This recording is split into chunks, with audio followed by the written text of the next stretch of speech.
Selamat pagi. Terima kasih atas waktu dan kesempatannya yang diberikan kepada kami dari kelompok 2 untuk mempresentasikan hasil diskusi kami dengan materi panduan gizi penderita diabetes, asam urat, anemia, dan MAH kronis. Di sini saya sebagai moderator yang akan memandu berjalannya presentasi kami. Perkenalkan, nama saya Yohana Taribuku, NIM 2018-710023.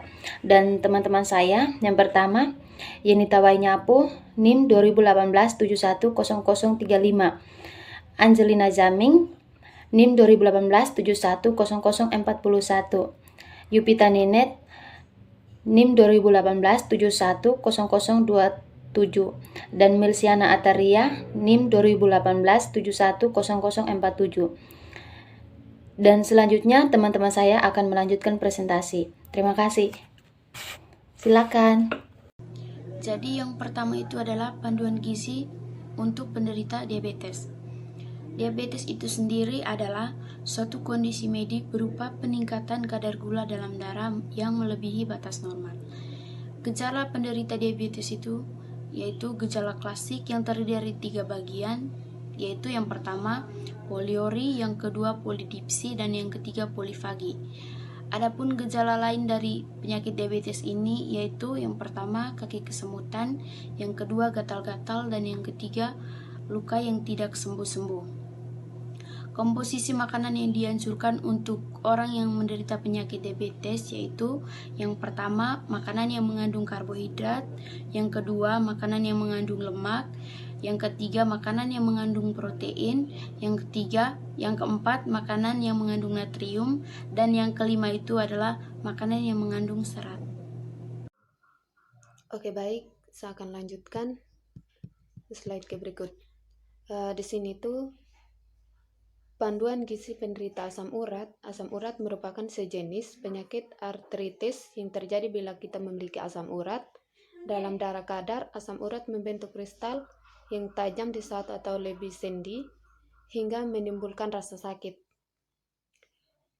Terus yang berikutnya itu gejala penyakit asam urat. Yang pertama, sendi mendadak terasa sakit. Yang kedua, kesulitan untuk berjalan akibat sakit yang mengganggu khususnya di malam hari. Terus yang ketiga, nyeri akan berkembang dengan cepat dalam beberapa jam dan disertai nyeri hebat, pembengkakan, rasa panas, serta muncul warna kemerahan pada kulit sendi. Terus yang keempat, saat gejala mereda dan bengkak pun mengempis kulit di sekitar sendi yang terkena akan tampak bersisik, terkupus, dan terasa gatal.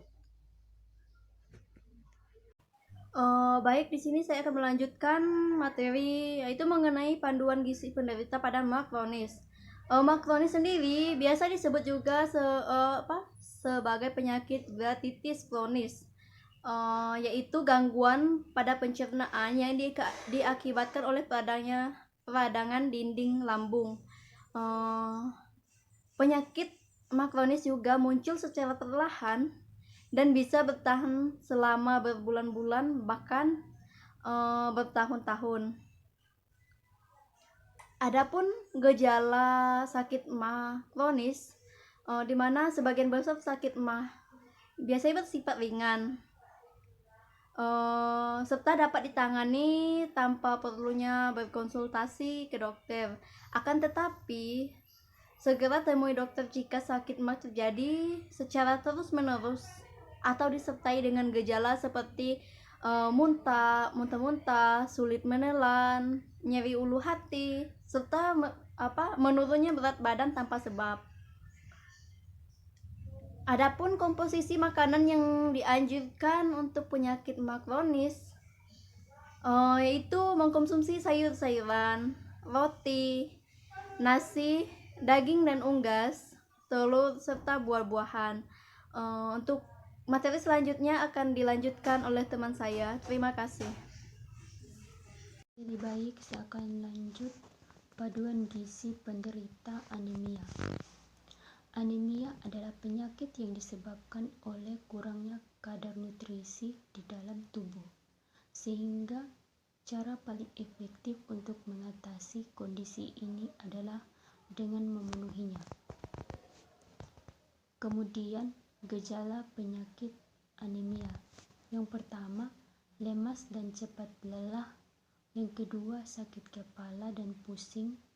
Yang ketiga, sering mengantuk, misalnya mengantuk setelah makan. Yang keempat, kulit terlihat pucat atau kekuningan. Yang kelima, detak jantung tidak teratur. Yang keenam, napas pendek. Yang ketujuh, nyeri dada. Dan yang terakhir, dingin tangan dan kaki. Kemudian, pola makan yang tepat untuk penderita anemia. Yang pertama, zat besi. Yang kedua, vitamin B. Dan yang terakhir, vitamin C. Terima kasih.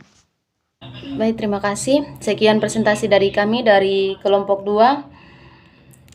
Waktu dan kesempatannya kami persilahkan kepada teman-teman jika ada yang ingin bertanya atau menyampaikan pendapat atau menyampaikan saran. Waktu dan kesempatannya kami persilahkan. Terima kasih. Selamat pagi.